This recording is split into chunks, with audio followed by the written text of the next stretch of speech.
These surahs, they keep bringing up two subjects. What two subjects? Qur'an and Judgment Day. Now you'll understand why.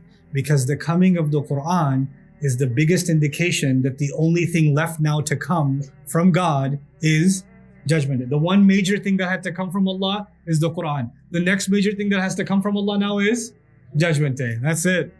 That's it. The last time the legion of angels came to deliver the Qur'an. The next time the legion of angels come, it's going to be to deliver Judgment Day. Right? وَنُزِّلَ الْمَلَائِكَةُ تَنزِيلًا. Now we get to the second ayah. لَيْسَ لِوَقْعَتِهَا كَاذِبًا. It has a few meanings. Let me first translate this ayah for you, okay? There's multiple translations possible. In fact, I think I wrote some of them here. There will be no person left able to speak an untruth about it.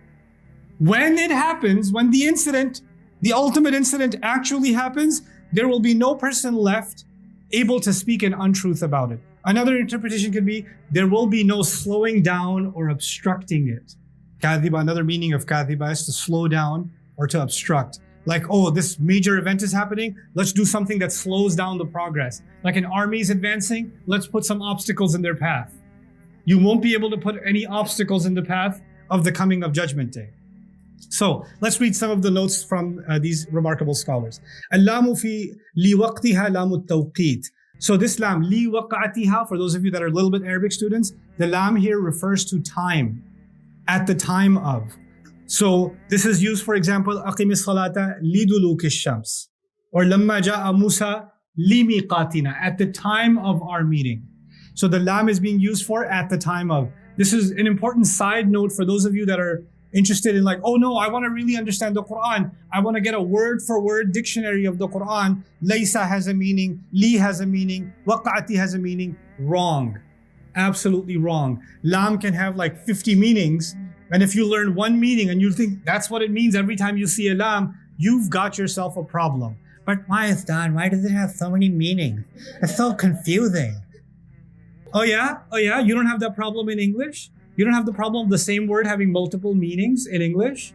You don't say something like screen, or let's say a journal. When an accountant says, I finished the journal, he's not talking about his personal emotions. When a little girl says, I'm writing in my journal, she's not talking about tax season. You know, when an author, when a magazine or a publisher says, we're going to publish a journal, they're not talking about accounting. The same word journal, right? The academic is publishing in a journal. The magazine is a journal. The 14-year-old's diary is a journal. The accountant has a journal. There's like so many journals, you know? And the sailor has the journal's log. All of them are journals. The word site. The contractor who's ruining your house says, I'm working on the site. And you're a developer and you're working on a site. Aren't you? They're two different, same word, different meanings. Deal with it. That's language. That's not Arabic. It's so confusing. Language is like that. Language is a living thing. Words can be used in many different ways. So one of the things I'm warning you about, because Muslims are like, I want to get the easy solution because we're in the age of lose 10 pounds in 10 days. And now we have learn Arabic in 20 days and learn 85% of all of the Quran, just this PDF. And you will, no, you won't. No, you won't, bro. Don't do that to yourself. Like it'll be a good start. And then people have these like, brother, if I learn Arabic, right, will I know everything about the Quran? No, I don't know everything about the Quran. Like, huh? You don't know? Yeah, I don't. Why do we think that we need to, like, it's like this product that we have to conquer? The Quran is an endless ocean of wisdom. Let's humble ourselves when we enter it, right? So let's pay attention to the words and stick to a slow but patient journey with this book. Anyway, السقطة القوية وشاعت في وقوع الأمر العظيم. Actually, Alusi says that وقع also means when something falls from a very high place down. وقع, to fall hard, like the rain falls hard, right? So he says it's gonna fall hard, and that's why it was used for some serious matters. وقع was not just used for any incident. Like if you were talking to your friend and then your other friend says, what did they say? What was the waqia? That's not a waqia. But if there was a bomb that was dropped in a war zone, or if some major event happened, or an earthquake happened, or a tsunami happened, that's a waqia. Serious incident, some really heavy thing that falls. وَقَدْ تُخَصُّ بِالْحَرْبِ. It's also actually in Arabic literature, he argues, it was used particularly for wars, major wars. As if by using the word al-waqi'ah, Allah is saying Allah is bringing His war to His enemies, people who rejected Him, that wanted to declare war on Him, right? He says, okay, you've had your turn to wage your war on me, my turn. This is my war back with you. So the word waqi'ah is scary in that sense. وَلِذَا عُبِّرَ هُنَا إشارة إلى أنها تقع دفعة واحدة. See the waqa'ati, the ta in waqa'ati is the word is falling. The ta means it's going to happen one time. Like the enemies of Allah take these little jabs, right? They take thousands and thousands of little jabs, and Allah does not respond. And then Judgment Day, Allah is going to respond how many times? Once. One and done. One and done. You know? So this is the description is showing you the power of Allah's response compared to what we think are massive, monumental launches of attacks against Islam or against Allah. Like, oh my God, you know what they're saying? You know what they're doing? Calm down. It's just flies buzzing around. It's okay. It's a waqi'ah coming. Don't worry about it. It's okay. The Qur'an puts the believer at ease with these ayat. ليس لوقعتها إشارة إنها تقع دفع. Actually did that. So اسم فاعل. One meaning of it is ليس لوقعتها كاذبة. When that day comes, then nobody will be left there's nobody left who's unconvinced, who can say an untruth. Nobody's gonna stand there and say, yeah, still don't believe it. I don't think this really happened. This is a really good meta, VR. Even the heat, it's real, feels real. Nobody's gonna do that. And nobody's gonna be talking like that. Even Allah says, أَلَيْسَ هَذَا بِالْحَقِّ. Is this real or what? There's a question on Judgment Day. Is this real or what? Because some people kept saying this isn't real, right?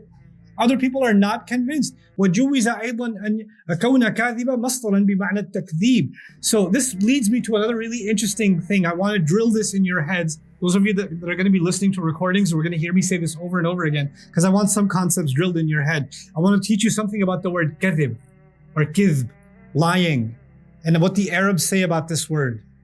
When the temperature is really hot, burning hot, and finally it cools a little bit, they say kadhab al-hur. The temperature broke. When your eyes aren't working the way they should, you're blurry in your vision, and you can't exactly see, right? Then they say kadhab al-ayn. The eye is not doing what it's supposed to. It's getting weaker. Kadhab al-sayr. When you're traveling and you're walking, but you're wobbling in your walk, or you're like kind of falling on every step, then they say you're doing kadhab in your walk. When the animal, some animals move quickly, but if an animal is moving slowly, jara shawtan thumma waqaf, walks slowly, then looks around, then walks a couple of steps, then looks around like a squirrel, looks around like a deer, walks a little bit, then checks if I thought I heard something. But it doesn't have smooth movement. That's actually called kadhab also. All of it boils down to one thing. The word kadhab has to do with dropping intensity.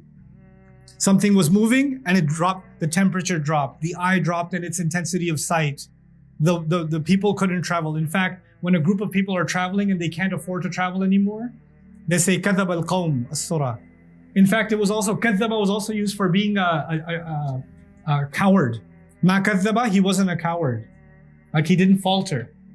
So why is this important? Because all the words in Arabic for truth have to do with toughness and strength. And the word for lie has to do with softness and weakness and breaking stamina. That's what it has to do with. And slowing down. So part of the meaning here, لَيْسَ لِوَقْعَتِهَا كَاذِبًا, is then there's not going to be anything that can slow this day down. Like it's getting really hot. Can something break this temperature a little bit? Can this come down in intensity a little bit? How long will this last? Because when human beings experience a storm, an earthquake, a thunderstorm, whatever, then they're like, it's going to be over soon. It's going to be over soon. The temperature's going to break. The storm's going to pass. This storm ain't passing. It keeps on going and going and going. لَيْسَ لِوَقْعَتِهَا كَاذِبًا. So now this on a side note, something you should know about kadhib also. I've put this in the notes here. There's two kinds of kadhib, and one of them is lying. So don't just translate kadhib or kadhaba or kadhaba as lying. So one is you know something to be true and then you lie on purpose. So that's definitely kadhib.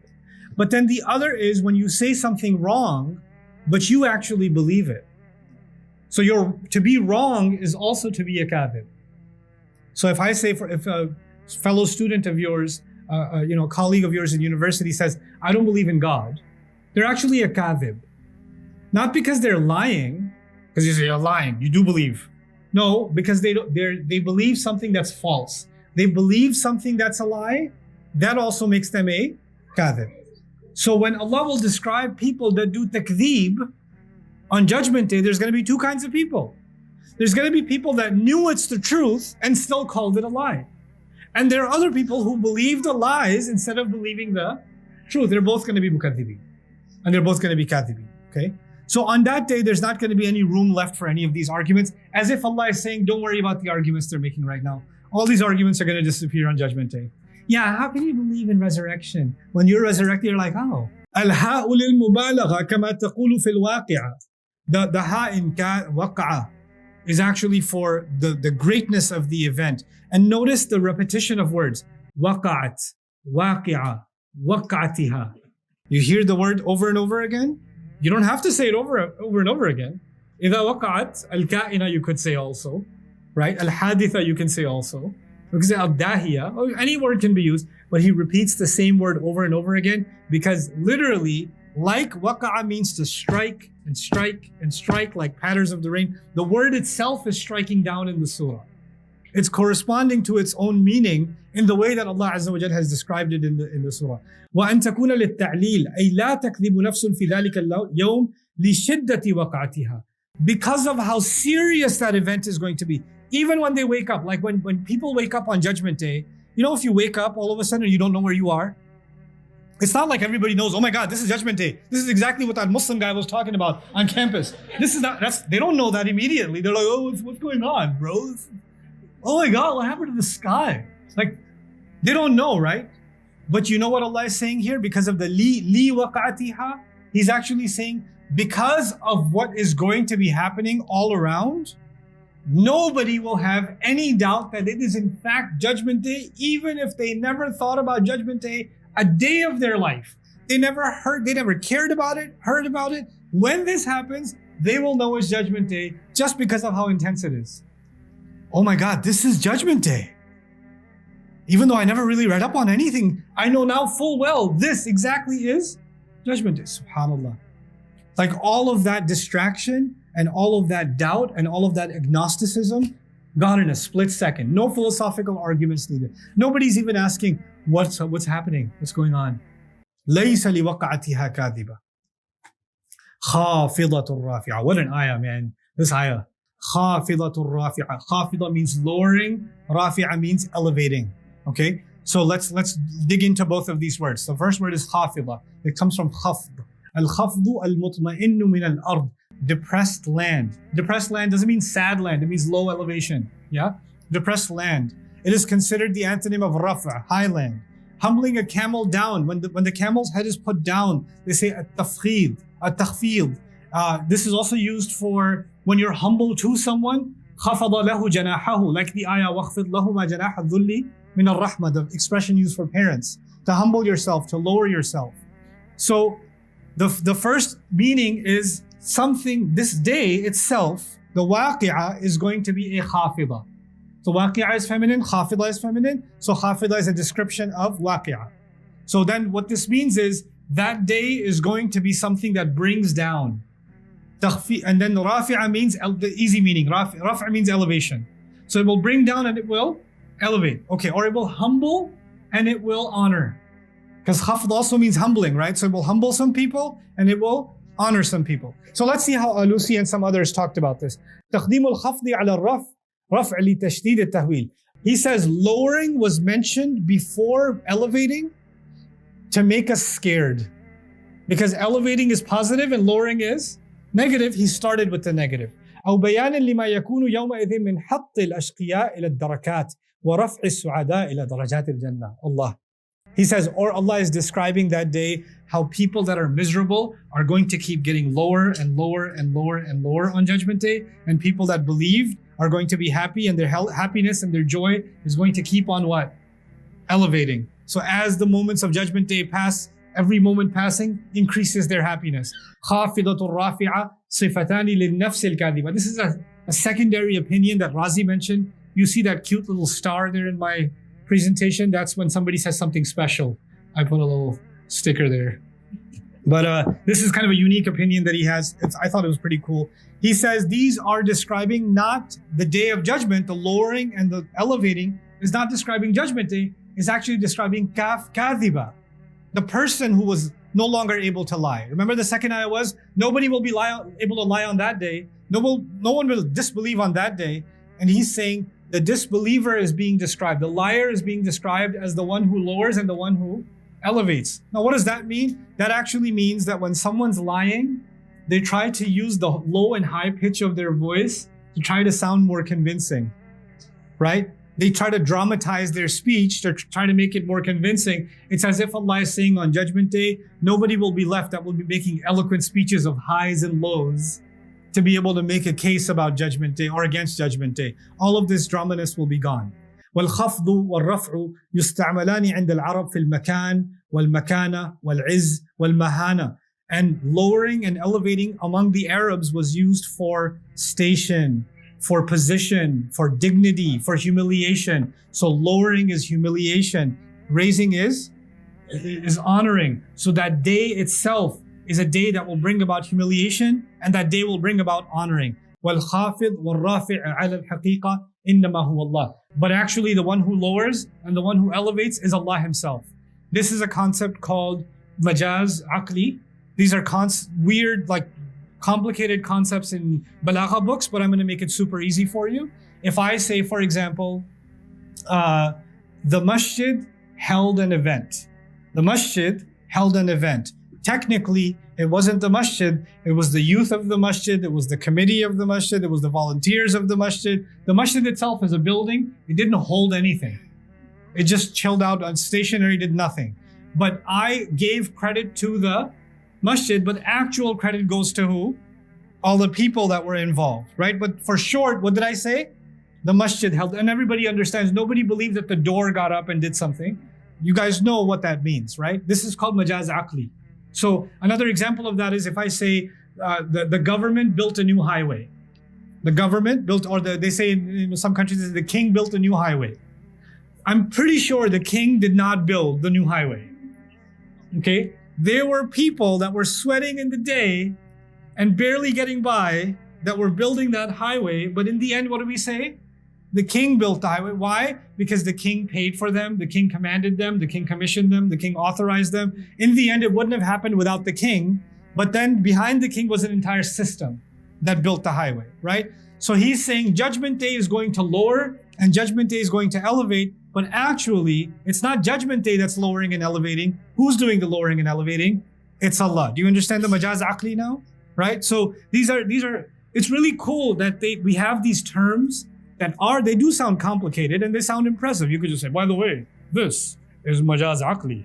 Anyway, before I let you go, I'm going to share some thoughts with you. These are not from tafsir. These are my own. Sometimes I add my own comments. Sometimes I say them. Sometimes I add them in my notes. This is one of those cases. How exactly is Judgment Day elevating or lowering and elevating? وَيَسْأَلُونَكَ عَنِ الْجِبَالِ فَقُلْ يَنْسِفُهَا رَبِّي نَسْفًا فَيَذَرُهَا قَاعًا صَفْصَفًا. They ask you about the mountains. Tell them Allah will bring them down as low as they can go. So Allah is bringing down what on Judgment Day? Mountains, and He will make them flat. And then He says, وَإِذَا الْبِحَارُ فُجِّرَتْ. When the oceans explode. When the oceans explode, where's the water going? Up. The mountains are coming down and the oceans are going up. I'll break the surprise for you now. This surah is a twin or a pair with which surah?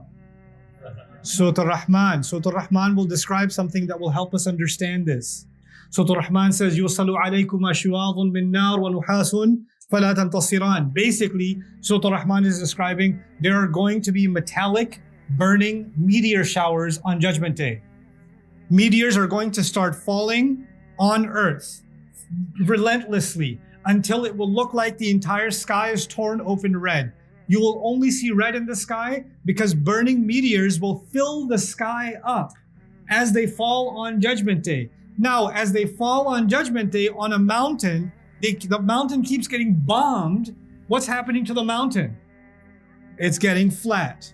And when these burning meteors are falling into the ocean, crashing into the ocean, what's happening in the ocean? إِذَا الْبِحَارُ سُجِّرَتْ, when the ocean boils over. So the surah itself these surahs are starting to put pieces together of that scene, right? One little hint here, and the image is starting to become complete. خَافِضَةٌ رَافِعَةٌ, يَوْمَ تَشَقَّقُ السَّمَاءُ بِالْغَمَامِ وَنُزِّلَ الْمَلَائِكَةُ تَنزِيلًا. Allah says, when we tear the sky open through the clouds, and the angels will be sent down. So what's coming down? What's being brought down? The angels. إِذَا الْقُبُورُ بُعْثِرَتْ خُشَّ عَنْ أَبْصَارُهُمْ يَخْرُجُونَ مِنَ الْأَجْدَاثِ. People are coming out from their graves. People are going up out of the ground, buried deep within. We don't even know how many people are buried 200 feet below this building right here. You know how far down people dig nowadays for archaeological digs? 100 feet, 150 feet, 200 feet, and they find graves. And guess what's happening on Judgment Day? All those deep within, sunk within the mountain, sunk within deep inside the ground, all of those dead are going to rise. Rafi'a. The arrogant will be brought down. Wujuhun yawma idhin alayha ghabara. Their faces will be filled with dirt. Dirt is down. ترهقها قطرة. On the other hand, فَالْيَوْمَ الَّذِينَ آمَنُوا مِنَ الْكُفَّارِ يَضْحَكُونَ عَلَى الْأَرَائِكِ يَنْظُرُونَ. Judgment Day, believers are going to be laughing at disbelievers, sitting on high, lofty couches. وَالَّذِينَ اتَّقَوْا فَوْقَهُمْ يَوْمَ الْقِيَامَةِ. People who had taqwa will be above them. So disbelievers are brought low. People of taqwa are brought high. خَافِضَةٌ رَافِعَةٌ. He says, إِذَا الْعِشَارُ عُطِّلَتْ. When the camel that was about to give birth to a baby camel, which is the most expensive thing an Arab had, was a camel and a she-camel, right? And especially if she's pregnant, he's doubling his money, right? So imagine having a Ferrari that gave birth to a Ferrari. But people will leave the Ferrari, keys, ignition in the car, keys running, and they'll walk away from it. They'll leave their Rolex collection just lying on the garage and walk away from it. The Chanel bag will be under somebody's truck, and nobody cares anymore. No, nobody will care. None of these things will carry any value anymore. There'll be diamond stores. The window will crash. All the diamonds will be spread out on the street. Not one person picking them up. People running right past them. Right past them. The same store, the moments before Judgment Day, people looking inside like, oh my God. How much? Value, what we think of as value, will be brought down. The things that we used to value will be brought down. They will have no value anymore. The value came down. And the things that people didn't value are going to be brought up. A good deed, a smile, a kind word, silence, patience, prayer, dua, charity, things that nobody valued. Things that, so what? What do they accomplish? Trying and failing, trying for the sake of Allah and failing, nobody values trying. People only value results. But those those attempts will be elevated. Inna kitab al-abrari lafi illiyin. The people of the book of good people is going to be in the highest ranks. Illiyin. They're going to be raised. Evil deeds are going to be brought down. ثُمَّ رَدَدْنَاهُ أَسْفَلَ سَافِلِينَ إِنَّ الْمُنَافِقِينَ فِي الدَّرْكِ الْأَسْفَلِ. The lowest pit of the fire. نَجْعَلُهُمَا تَحْتَ أَقْدَامِنَا. Give us our old people that misguided us. We want to put them under our feet. And what does Allah say about believers? مَنْ يَأْتِهِ مُؤْمِنًا قَدْ عَمِلَ الصَّالِحَاتِ فَأُولَٰئِكَ لَهُمُ الدَّرَجَاتُ الْعُلَى. Whoever comes before Allah as a believer and that had already done some good deeds, then those are the people that will have high ranks. خَافِضَةٌ رَافِعَةٌ. Two words. And then look at how much is captured inside them. Like He says, يَوْمَ يَفِرُّ الْمَرْءُ مِنْ أَخِيهِ وَأُمِّهِ وَأَبِيهِ وَصَاحِبَتِهِ وَبَنِيهِ. A person will run from their brother, mother, father, spouse, children. They'll run away from all of them because they're like, there's something more important. I don't care about any of you. شَأْنٌ يُغْنِيهِ. There's a situation I got right now that makes me not care about any of you. On the other hand, يَوَدُّ الْمُجْرِمُ لَا يَفْتَدِي مِنْ عَذَابِ يَوْمِئِذٍ بِبَنِيهِ وَصَاحِبَتِهِ وَأَخِيهِ وَفَصِيلَتِهِ الَّتِي تُؤْوِيهِ وَمَنْ فِي الْأَرْضِ جَمِيعًا. A criminal will come before Allah on Judgment Day. Allah says He will try to ransom. What can I pay you? Ya Allah, just what can I pay you to be saved? Here, take my children. Okay, take my wife too. Take my brother. Take my extended family. Take my mom, take my dad, take my brothers, take my sisters, take my kids, take my nephew, grandson, take everybody. You know what? Ya Allah, just this rest of the population of the earth, take them. وَمَنْ فِي الْأَرْضِ جَمِيعًا. Take everyone on the earth. Ya Allah, let them burn in hell. Can I go? I offer you. وَمَنْ فِي الْأَرْضِ جَمِيعًا ثُمَّ يُنْجِيهِ. You know what's happened? Everyone you loved, not just everything you loved, everyone you loved, their value is brought down. The people ask all kinds of fun questions. Like some ladies have a lot of concerns about men having, hur in Jannah. There's going to be hur in this surah. Sorry, ladies. Right? And they're like, my husband, if he's going to have hur, then... Listen, you're going to stop caring about him starting you don't even have to wait till Jannah. Starting Judgment Day, you won't care. You'll be free from this concern. Right? And Allah will take care of everyone's emotions. But here Allah describes the things that we value so much now. And then on the flip side, ill feelings. Like there were some bad feelings we had that were elevated. Like you had a grudge with somebody. That was elevated. There was a conflict. You could never fix it. Every time you tried to fix it, it got worse. Allah says, وَنَزَعْنَا مَا فِي صُدُورِهِم مِّنْ غِلٍّ إِخْوَانًا عَلَى سُرُرٍ مُتَقَابِلٍ.